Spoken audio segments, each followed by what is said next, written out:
Не вижу. А, вот это должен распуститься. Добрый день, друзья! Но как же не похвастаться двумя орхидеями, которые я приобрела совсем недавно.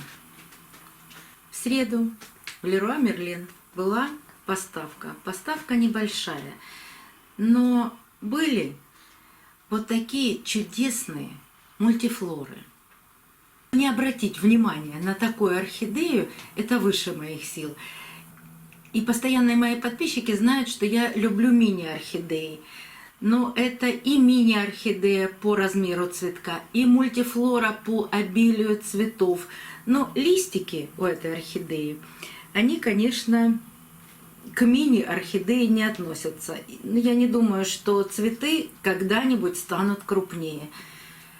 Чем-то эта орхидея похожа на фиолетовую королеву. Но это не она.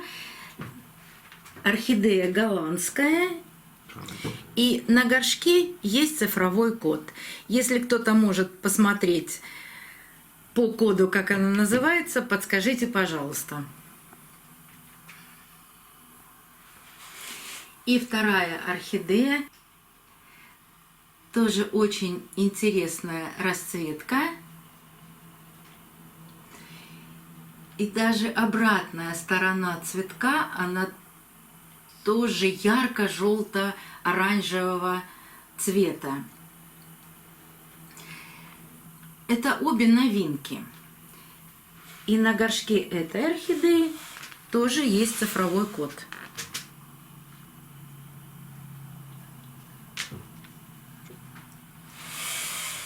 Если не брать во внимание цветы, они чем-то похожи. По 3 цветоноса у каждой. Но один из цветоносов отрезан и на той, и на другой орхидее. И оставлено производителем всего 2 цветоноса.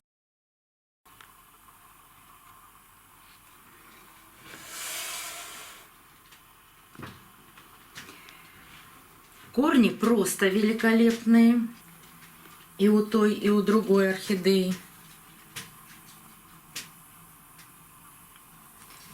При покупке орхидей горшки с корнями были отлично просушены, но все равно эта орхидея, почти все бутоны распущены, осталось всего несколько бутончиков, но она их обязательно откроет. А вот у другой орхидеи, конечно, проблема с бутончиками. Есть несколько бутонов, которые она отсушит, но вот эти, даже вот здесь уже начинают открываться бутончики, а вот эти она откроет. Но еще раз повторюсь, если кто-то может посмотреть по коду или подсказать название этих орхидей, пожалуйста, подскажите, я буду очень благодарна. И всегда после покупки я рассказываю, что я их обрабатываю, протираю листики калийным мылом. Но сегодня я вам хочу рассказать, почему я не обрабатываю орхидеи от вредителей после покупки. Да, карантин обязателен. И карантин только лишь потому, чтобы выявить, есть ли какие-то вредители на орхидеях. После того, как я принесла их домой, я очень внимательно осматриваю все листья орхидеи. Есть вредители, которые можно увидеть. Это щитовки, это мучнистые червецы. Даже тлю можно заметить на орхидеях. Ни разу не попадалась орхидея, на которой присутствовала тля. А вот красного клеща заметить на орхидее очень сложно. И для этого у меня есть микроскоп. Я не раз показывала старенький микроскоп, которым я пользовалась лет 10. Но он, к сожалению, пришел в негодность. И муж мне заказал новый микроскоп. Этот микроскоп мощнее предыдущего, он 60-кратный. специально показываю коробочку, чтобы вам было понятно на картинке, какими микроскопами я люблю пользоваться. И у этого микроскопа есть небольшое отличие с предыдущим. Есть несколько режимов освещения. Два светодиода белые и один ультрафиолетовый. При ультрафиолетовом освещении можно увидеть какую-то органику, но у меня еще не получилось этого посмотреть, никакой органики я не нашла на своих орхидеях.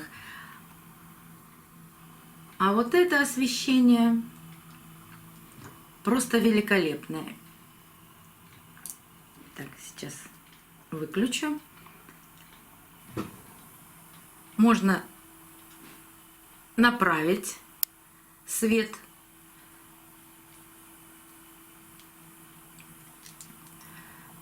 Именно туда, где вы будете что-то рассматривать.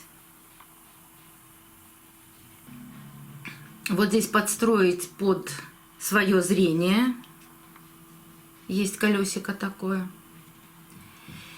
И вот после покупки я очень внимательно осматриваю всю орхидею на предмет вредителей. Но в этот раз я посмотрела вот на изнанку этого цветка и думаю, боже мой, неужели это клещи? Они не красные, их даже что-то видно невооруженным глазом. Вот какая-то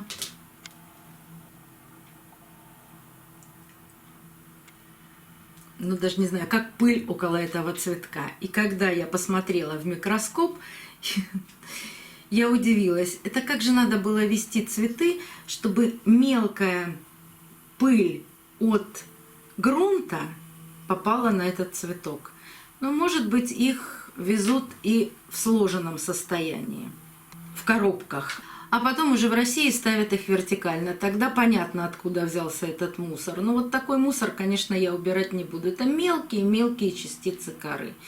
И мне пришлось рассмотреть каждый цветок, потому что бывает, клещ добегает и до цветов. И тогда цветы очень быстро вянут, потому что клещ высасывает все питательные вещества и из листьев, и из цветов, и из цветоносов. Все бывает. Но здесь цветы оказались чистые. И присутствие вредителей не обнаружено. Но я всегда наблюдаю за цветами. И пока они стоят на карантине, я их осматриваю 2-3 раза. Если ничего не обнаружено, а за месяц-полтора проявит себя любой вредитель. Или какими-то покусами на листьях. Например, трипса, его рассмотреть невозможно, он очень юркий и очень шустрый. Но трипс очень любит грызть точку роста. И вот здесь появляются полосы, прямо съеденные полоски. И тогда понятно, что это трипс. А клещи чаще всего проявляют себя серыми пятнами на листьях. Такое впечатление, что здесь стало серебристое какое-то пятнышко. Вот у меня нет такого, сейчас показать я вам не могу. Но становятся такие серебристые, вдавленные, мелкие-мелкие крапинки. И тогда смотрю в микроскоп. Чаще всего живого клеща там нет, но яйца и личинки очень хорошо видно в микроскоп. Они оранжевого цвета. И когда я вам советую взять ватный диск и протереть влажным диском лист, и потом посмотреть на этот ватный диск, и вы видите там оранжевые вкрапления, вот это как раз присутствие клеща. Но в микроскоп это видно в 60 раз лучше. Если есть возможность, закажите себе такой микроскоп на Алиэкспресс, и вы будете точно знать, есть ли вредители на ваших орхидеях. На моих, счастью, нет. Этот микроскоп я купила за 229 рублей. Цена бывает чуть ниже и чуть выше, это зависит от скидок. До новых встреч, друзья! Увидимся на канале.